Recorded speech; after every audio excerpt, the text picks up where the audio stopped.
Alhamdulillah, untuk yang kesekian kali kita masih bersama-sama dapat berwajah bertatap muka setelah kita melaksanakan sholat maghrib berjamaah di Masjid Hubul Huda. Tentunya semoga Allah Subhanahu wa Ta'ala senantiasa terus-menerus untuk bisa memberikan kita, menetapkan keimanan, keislaman, ketakwaan kita kepada Allah Subhanahu wa Ta'ala.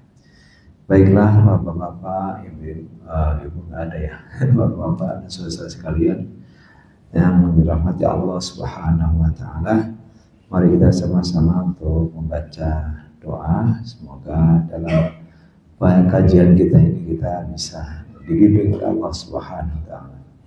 Bismillahirrahmanirrahim.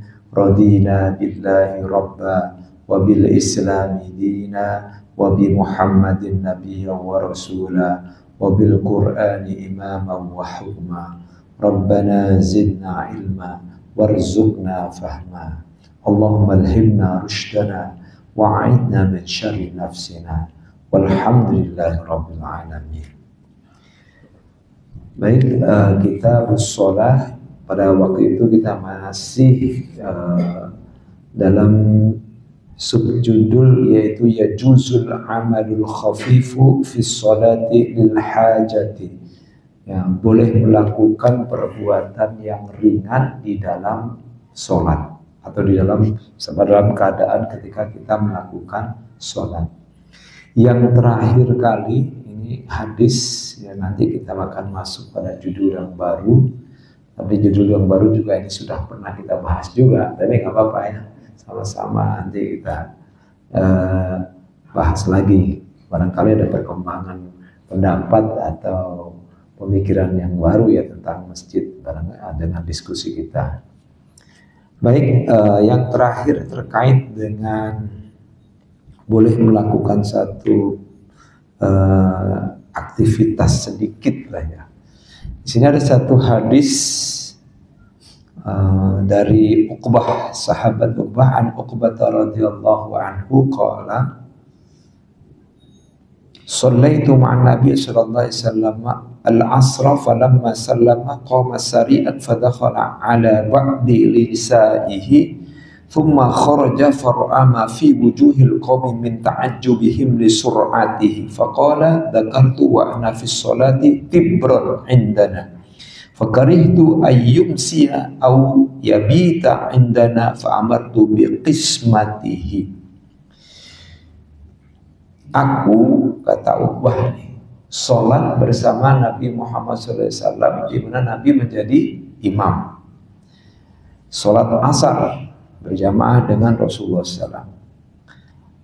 Saat ketika Nabi mengucapkan salam ya, dalam sholatnya setelah selesai ya, qoma, jadi beliau tuh langsung berdiri, sari'an, jadi buru-buru gitu, segera berdiri gitu.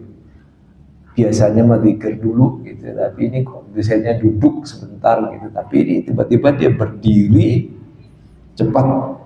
Fadakhala ala ba'di nisa'i, kemudian beliau masuk ke sebagian atau salah satu dari istri-istrinya, nisa'i, thumma kharaja, setelah masuk keluar lagi dari kamar atau dari rumahnya, dari sebagian istrinya.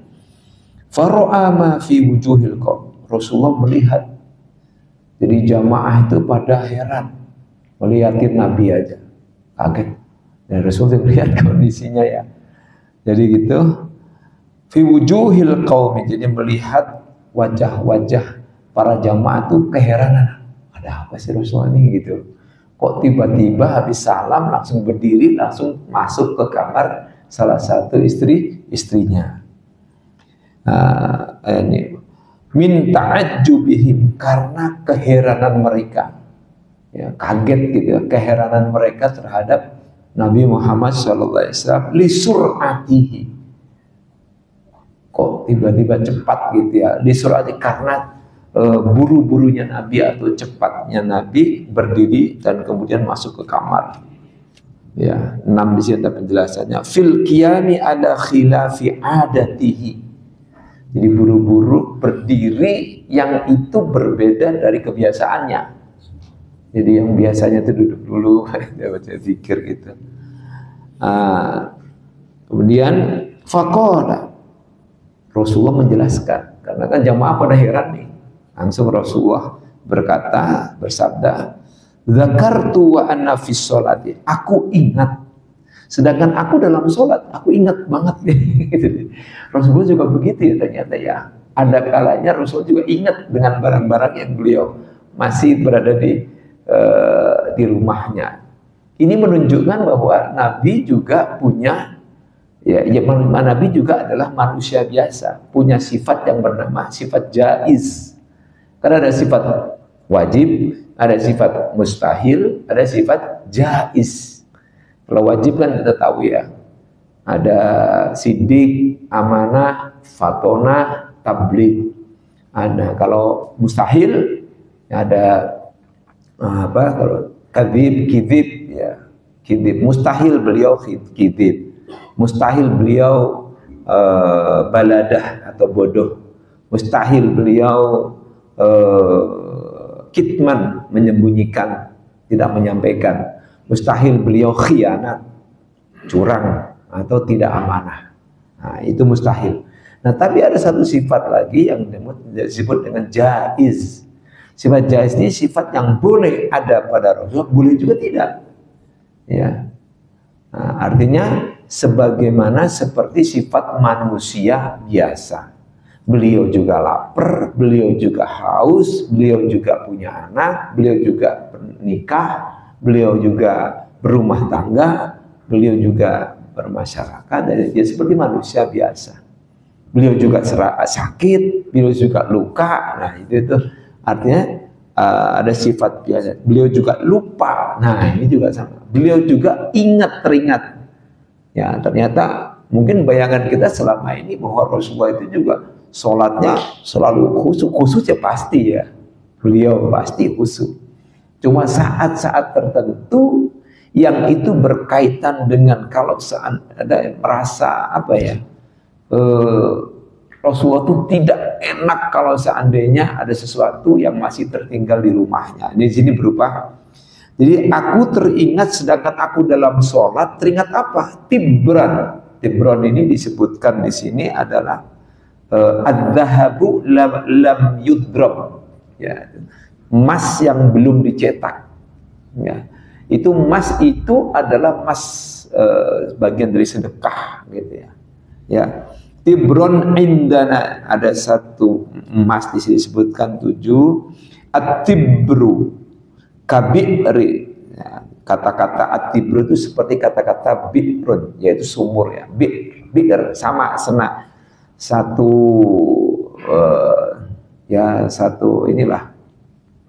satu patron, nah, sama at-tibru al-bi'ru. Nah, bi'ru.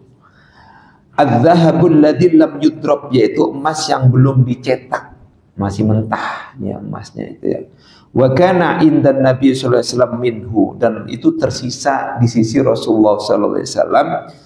Fatadzakkarahu fi shalah, lalu beliau mengingatnya pada saat beliau sedang sholat.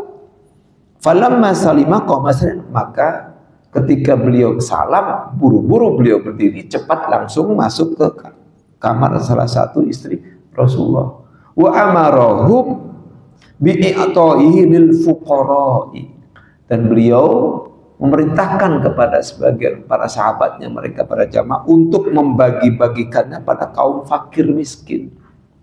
Li alla yabita haqquhum indahu, ya, agar emas tersebut tidak menginap di rumah. Itu termasuk haknya orang-orang miskin menginap di rumah Rasulullah SAW.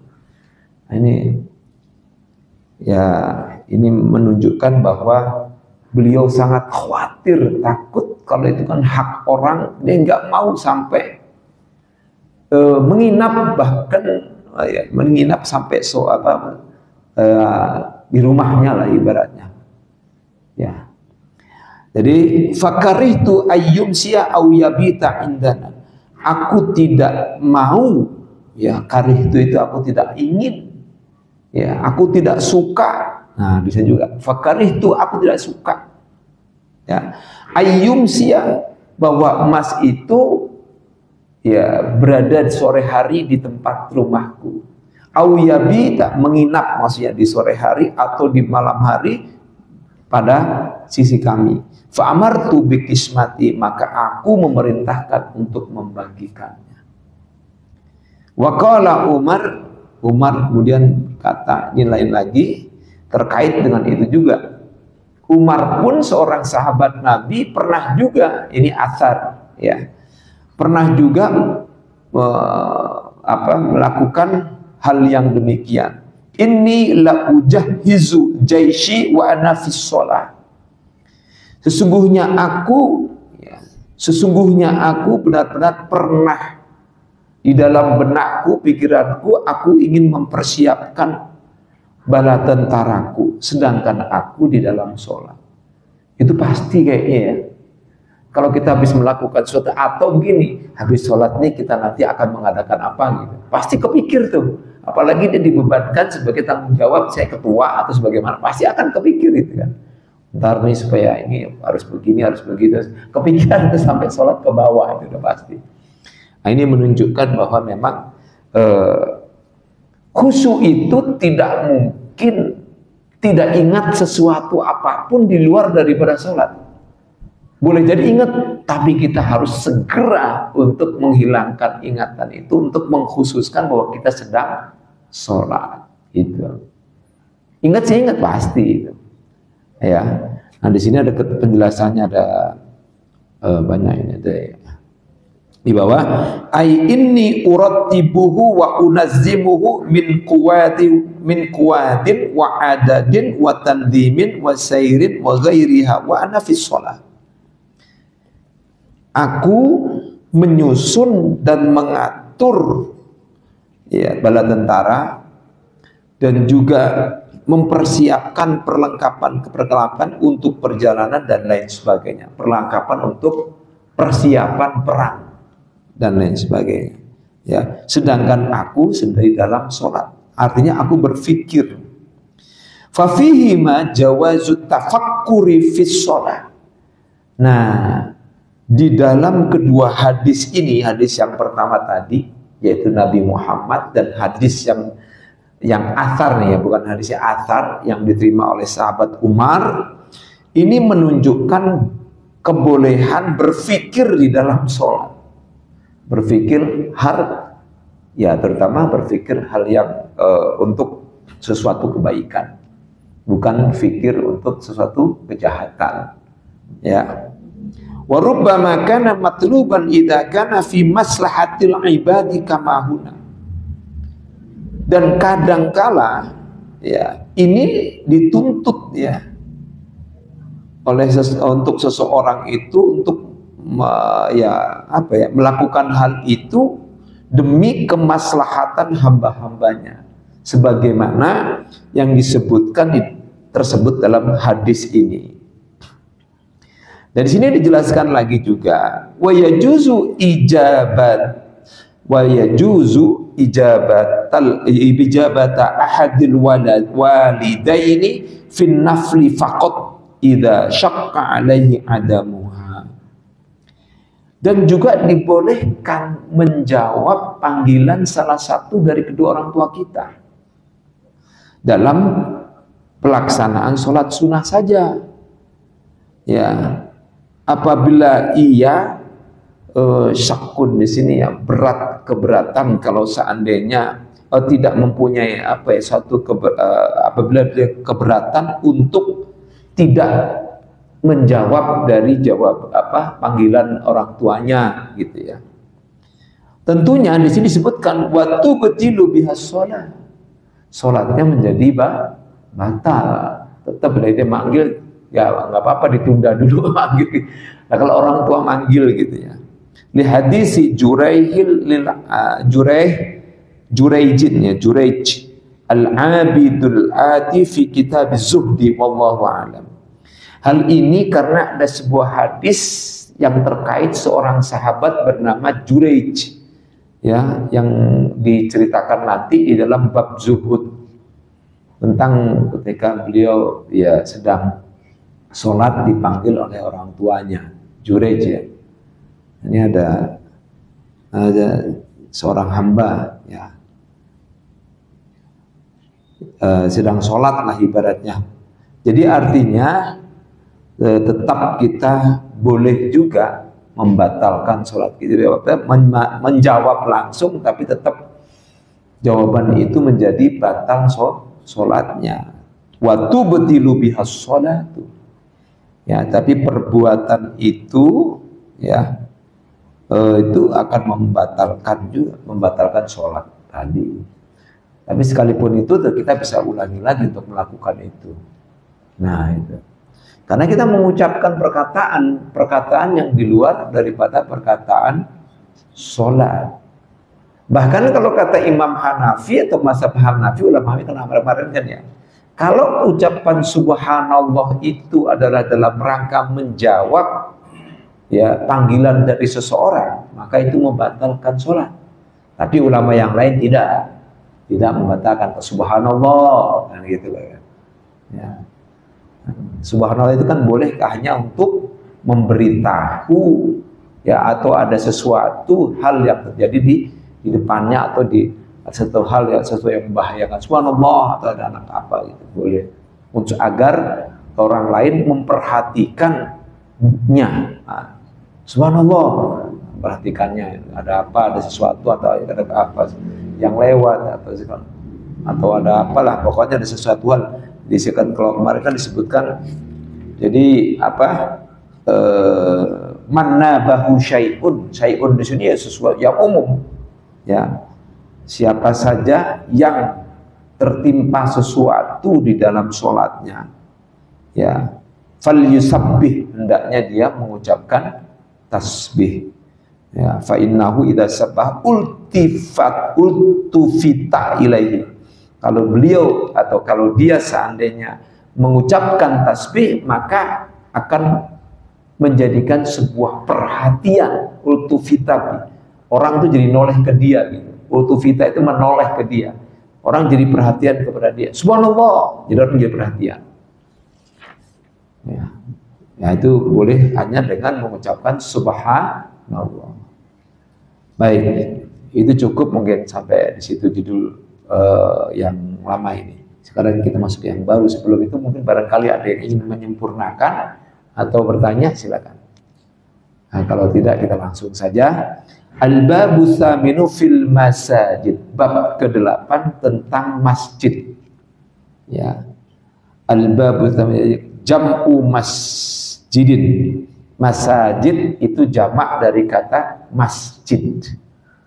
Masjid itu wahwa maudhi'us sujudi, tempat sujud. Maudhi' itu tempat meletakkan sujud ya. Maudhi' itu kan wadu'a ya. Wadu'a itu kan meletakkan ya. Yada'u maudhi'us sujudi, tempat untuk meletakkan sujud. Wal muradu huna al-makanul mu'addu lijtima'in nasi fihi liiqamati sya'airid diniyati, tempat yang disediakan untuk kumpulnya orang banyak, para jamaah, itu masjid. Untuk apa? Liiqamati, ya liiqamati, untuk menegakkan asy-sya'airid diniyah, ya, menyiarkan syiar-syiar agama. Ya, itu masjid. Bayangkan kalau kita nggak ada masjid, wah susah. Untuk menunjukkan jati diri kita sebagai orang muslim agak susah juga, ya kan? Agak susah juga. Untuk mensyiarkan, untuk menarik orang di luar non muslim ya, untuk bisa melihat kebaikan kita, agama kita. Kan syiar itu bagian dari perintah Allah, ya kan? Min sya'airillah. Haji itu termasuk syiar Allah. Di dalamnya kan banyak tempat-tempat syiar Allah. Ada makom Ibrahim, syiar Allah. Ada Ka'bah, itu syiar Allah. Hajar Aswad itu syiar Allah. Rukun Yamani syiar Allah, rukun Iraki syiar Allah, ada rukun Syami syiar Allah, ada air Zam-Zam, ada apa lagi tuh, Hijr Ismail syiar Allah. Semua syiar Allah di dalam Ka'bah itu. Ada makom Ibrahim, itu juga syiar Allah, ya kan? Lagi ngapain ya di tempat tengah-tengah tawaf itu letakin makom Ibrahim di situ. Ya, karena di situ permintaan juga kan, di dalam Al-Quran juga ada kan. Jadi fi maqami Ibrahim musalla. Ya Allah, jadikanlah makom Ibrahim sebagai tempat sholat. Kalau kita habis selesai melakukan tawaf sebanyak 7 kali, setelah itu kita selesai, kita berdoa di multazam, ya kan? Multazam itu Hajar Aswad, ini pintu Ka'bah, itu multazam, tempat yang diijabah antara pintu Ka'bah dengan Hajar Aswad, rukun Hajar Aswad, itu multazam. Disunahkan kita berdoa. Ya, setelah itu kita mundur lagi sedikit, ketemu makom Ibrahim. Di situ ada telapak kaki Ibrahim. Ya, telapak kaki Ibrahim pada saat membangun Ka'bah, merenovasi Ka'bah yang sudah ada pondasinya sejak zaman Nabi Adam alaihissalam. Ia hilang, tertutup karena itu tadi, pondasi Ka'bah itu hilang, tutup karena banjir zaman Nabi Nuh alaihi salam. Nah, itu menurut di dalam buku yang saya itu buku ilmiah yang dikaitkan dengan tempat-tempat tempat-tempat syiar-syiar Nabi itu ada buku-buku ilmiah, sebab itu pernah membaca itu. Nah, di antaranya juga buku Profesor siapa itu Mustafa, seperti yang orang Agus Mustafa ya, yang orang itu juga dia terkait dengan masalah astronomi, alat dan sebagainya, itu orang Surabaya ya, itu juga membahas tentang itu juga itu ya. Jadi semuanya itu terkait syiar-syiar Allah. Syiar itu tujuannya untuk apa? Untuk menunjukkan kekuasaan Allah, untuk menunjukkan keberadaan Allah Subhanahu wa ta'ala. Hakikatnya sebenarnya tidak hanya itu. Bumi ini juga syiar Allah, ya kan? Adanya kita juga ini syiar Allah sesungguhnya, untuk membesarkan nama Allah Subhanahu wa ta'ala. Ya, sebenarnya dengan nafasnya kita, dengan bergeraknya tubuh kita, semua yang ada dia itu juga syiar-syiar Allah Subhanahu wa ta'ala yang disebut dalam Al-Quran ayatuhu, ya, ayatullah, tanda-tanda kebesaran Allah, tanda-tanda kekuasaan Allah Subhanahu wa ta'ala. Jadi Allah itu istilahnya show force, menunjukkan kekuasaannya, ya, kekuatannya kepada kita, ya, dan itu baginya adalah hal yang paling wajar, ya. Kalau Allah sombong, maha sombong, itu memang haknya beliau, sehingga beliau kan punya sifat yang namanya apa di dalam Asmaul Husna, mutakabbir. Allah maha sombong, tapi kan kadang-kadang menerjemahkannya bukan Allah maha sombong, Allah maha megah. Ya, Allah maha megah lah ibaratnya gitu. Padahal sih sebenarnya itu artinya Allah maha sombong. Wah ya, wajar bagi Allah maha sombong. Bagi kita tidak boleh sombong. Ya, kita kan bakal mati, bakal hancur, bakal tidak ada apa-apanya. Kalau bagi Allah sombong itu harus. Ya, sifat wajib bagi Allah yaitu mutakabir diantaranya, maha sombong. Nah ini, maka dengan keberadaan masjid itu juga syiar, ya, syiar masjid-masjid itu. Ya. Nah, makanya Nabi Muhammad SAW ketika pertama kali hijrah dari Mekah ke Madinah, masuk ke Yasrib, yang beliau rencanakan untuk membangun bukan rumah beliau, tapi Masjid Nabawi. Yaitu beliau membeli tanah dari seorang anak yatim lah, bernama Sahal dan Suhail kalau nggak salah. Nah, tanahnya itu kalau nggak salah tanahnya itu dibeli, lalu diwakafkan oleh Rasulullah Shallallahu Alaihi Wasallam. Ibaratnya Nabi sebagai nadirnya, maka nadir itu yang mengurusi masjid itulah. Maksudnya yang boleh jadi kadang-kadang nadir itu keluarganya juga. Ada kayak misalnya orang kakeknya mewakafkan tanah untuk masjid, tapi nadirnya yang jadi imam segala macam, anaknya, cucunya gitu. Harusnya si nadir itu boleh siapa aja ya. Berarti ini kalau wakaf yang sesuai harusnya nadir ya siapa aja bisa di situ ya. Akan berganti terus gitu. Nah, Nabi sebagai nadir pada saat itu, yaitu nadir Masjid Nabawi ya. Tapi kalau sekarang yang pengurusnya yaitu Khadimul Haramain, yaitu raja ya, Al-Malik ya, raja dari Raja Saudi Arabia. Oke, kita kembali lagi sini. Al-faslul wa fihi fusulu salasatin. Di dalamnya ada 4 fasal yang membahas tentang masjid ini. Al-faslul awalu fi fadlil masajid wa sa'yu ilaiha. Fasal pertama tentang ini wasa'yi bisa, wasa'yi bisa. Oh, wasa'yi. Tentang keutamaan masjid dan menuju ke masjid atau pergi menuju ke masjid, keutamaannya.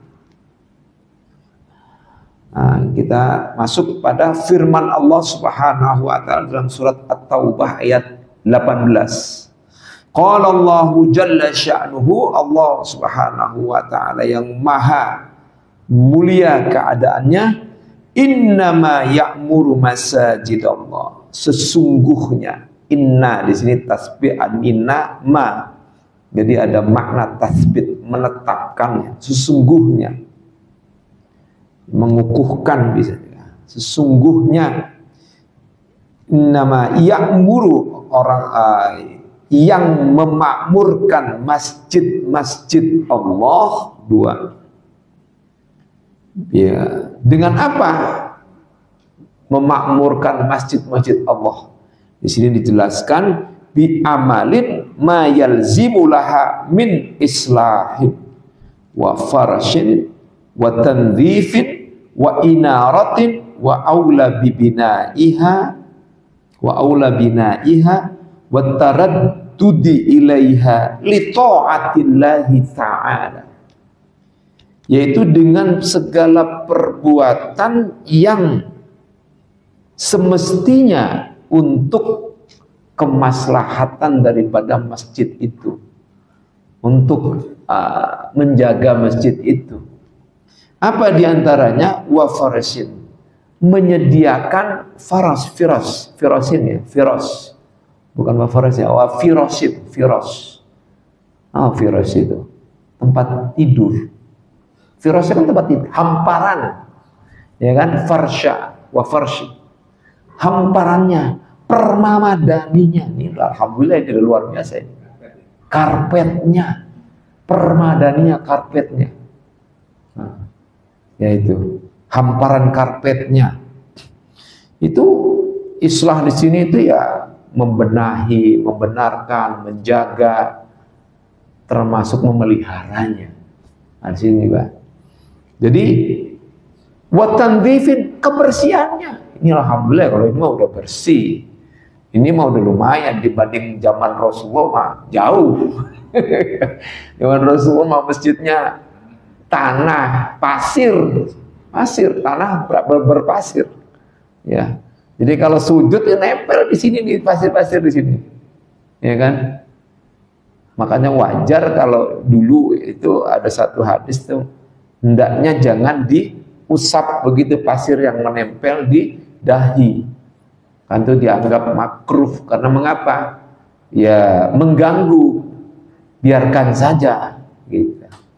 dikit ngusap lagi bergerak.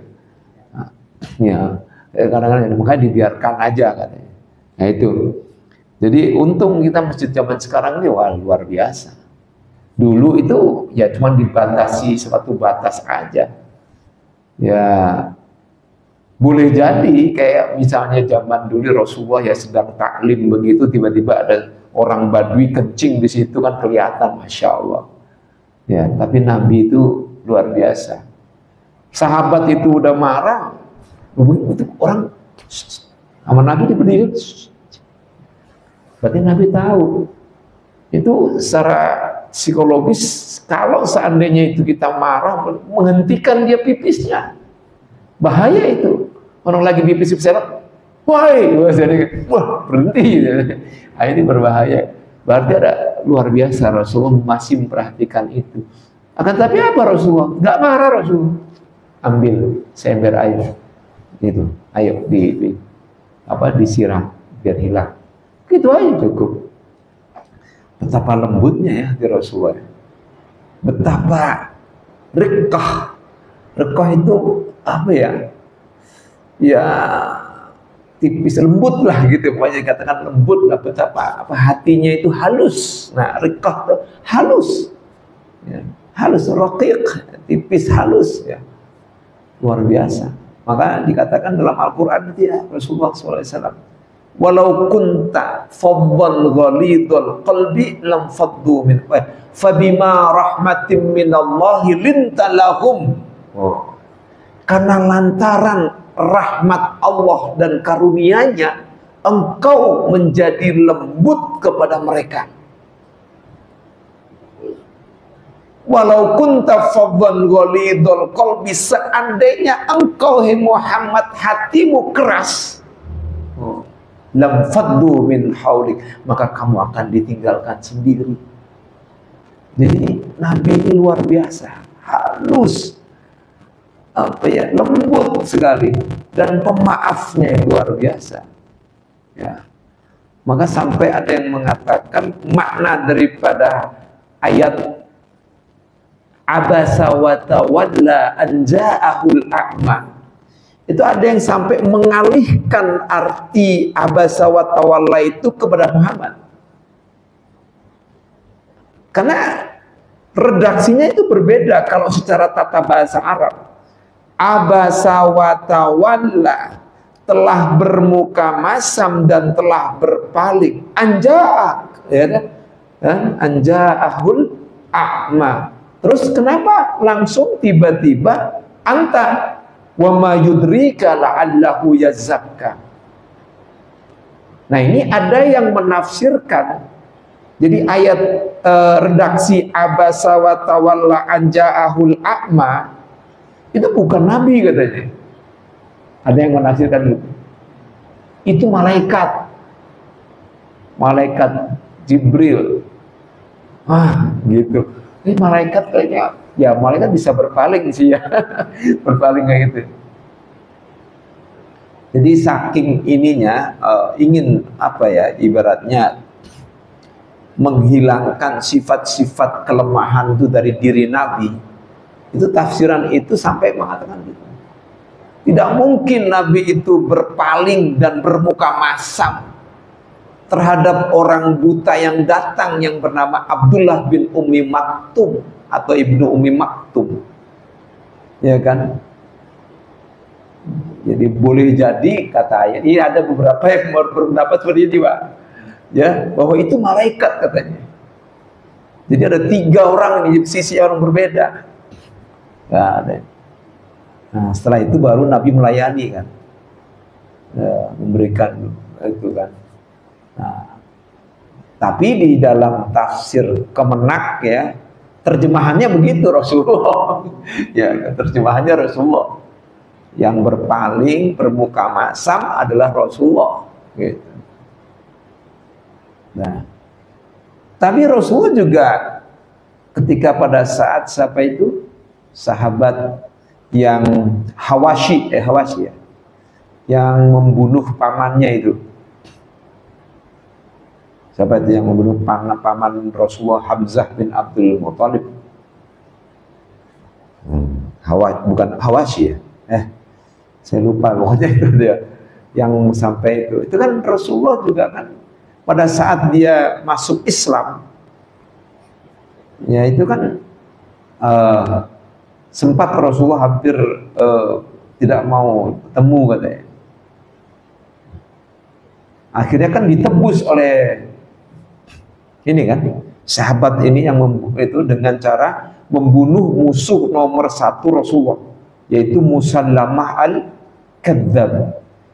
Di situ merasa Al-Hawasyi ya, itu merasa kayaknya tuntas gitu, bahwa dia dulu pernah membuat Nabi sedih karena ketika pamannya itu dikoyak-koyak ya, ditombak terus kemudian dikoyak bersama Hindun ya, itu dikoyak. Hindun pun juga akhirnya masuk Islam kan. Abu Sofyan akhirnya masuk Islam kan. Kalau Abu Sofyan dan Hindun itu masuk Islamnya karena memang sudah terpojok. Jadi ibaratnya terpojok, terpaksa dia. Akhirnya kan Abu Sofyan kan mendatangi kemahnya Rasulullah. Ada semacam dil empat mata kalau nggak salah, mengendap-endap datang ke tempat Rasulullah minta supaya jangan diserang gitu. Ya. Oke, kamu harus taati apa yang ini. Kami datang masuk ke dalam kamu makanya kemudian kan juru damai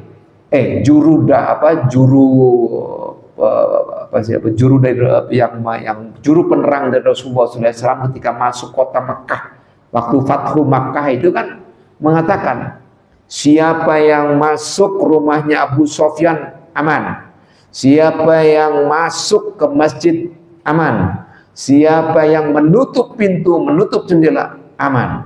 Gitu kan. Tiga hal yang dikumandangkan oleh juru dari Rasulullah pada saat itu kan masuk dari 2 arah.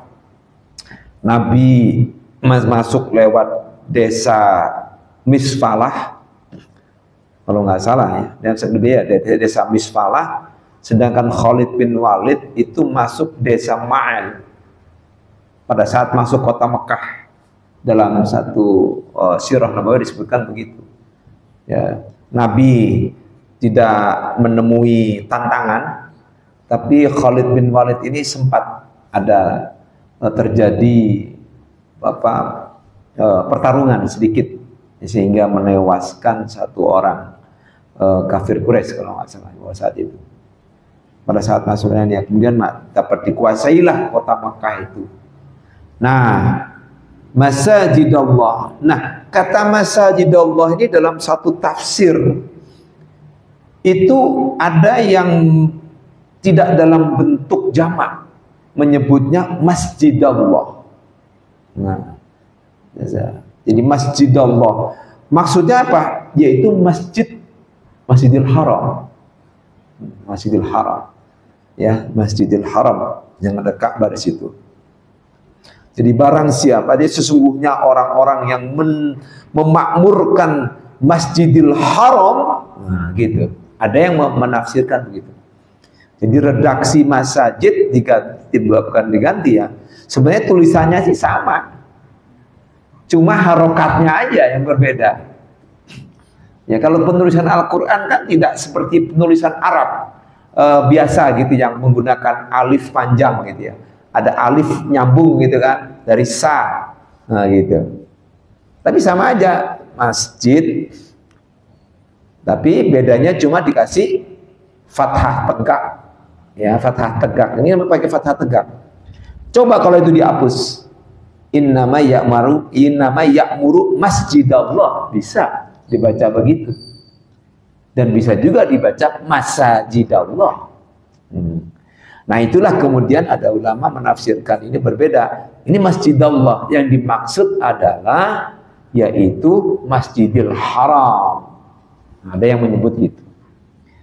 Nah, di sini mengapa ya jadi man amana billahi. Jadi di sini ada mengandung makna. Yang pantas memakmurkan masjid-masjid Allah itu adalah man amana billah. Orang yang beriman kepada Allah.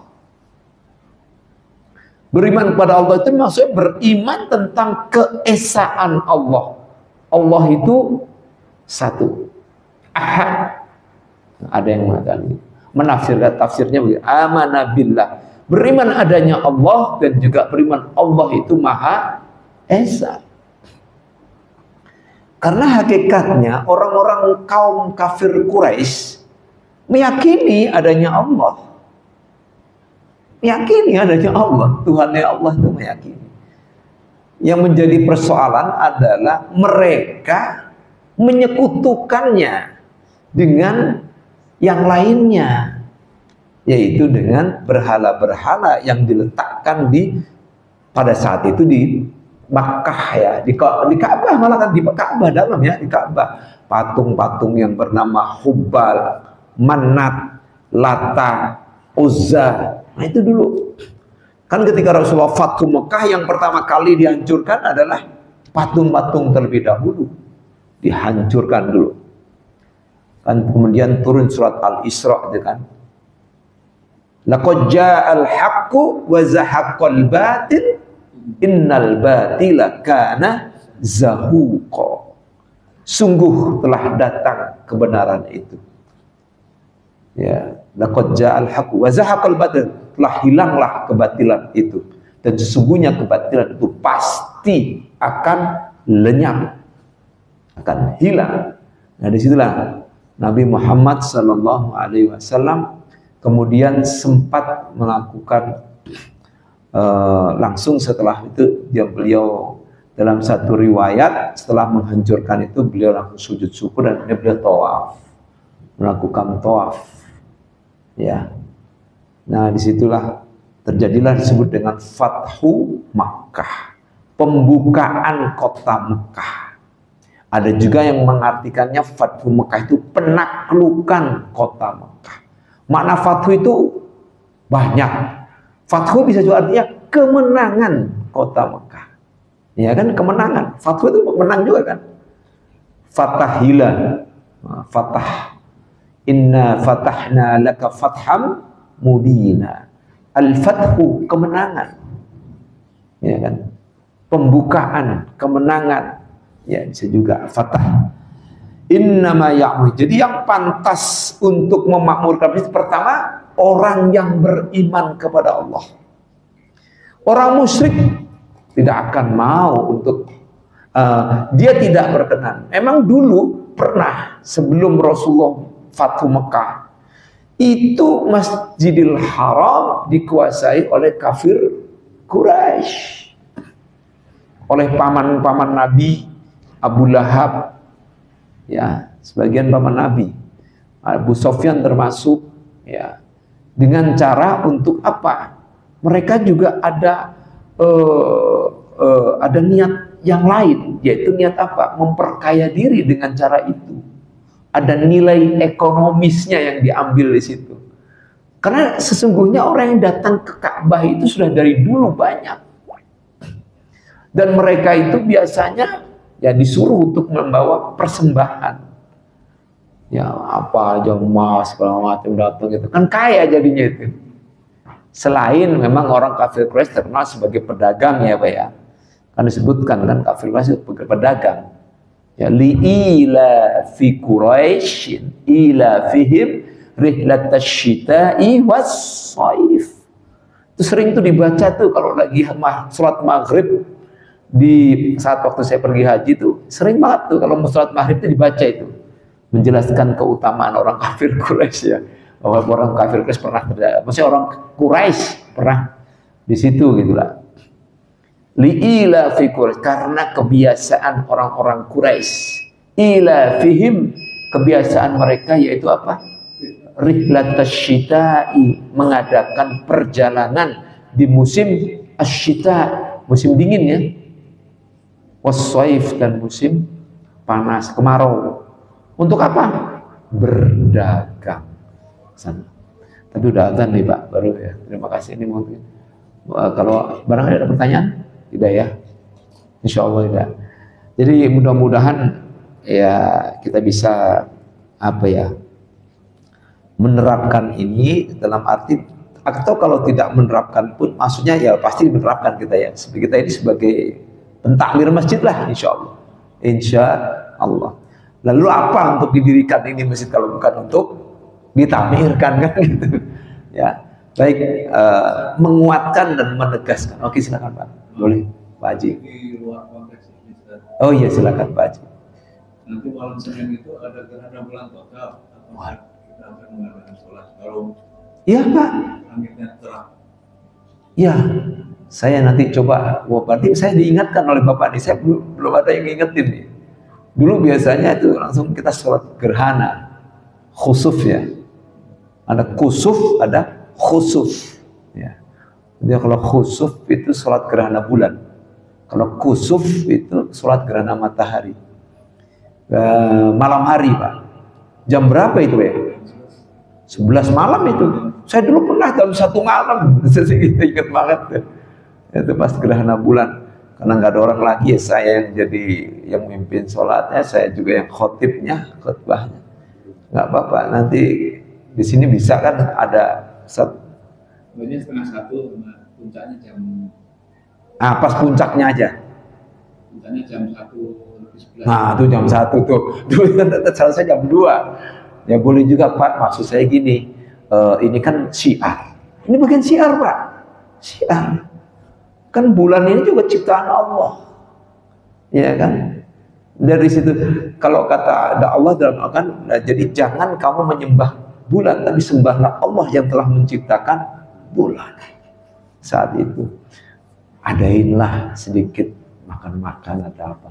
Senin sekalian puasa, Senin sahur itu bagus juga itu.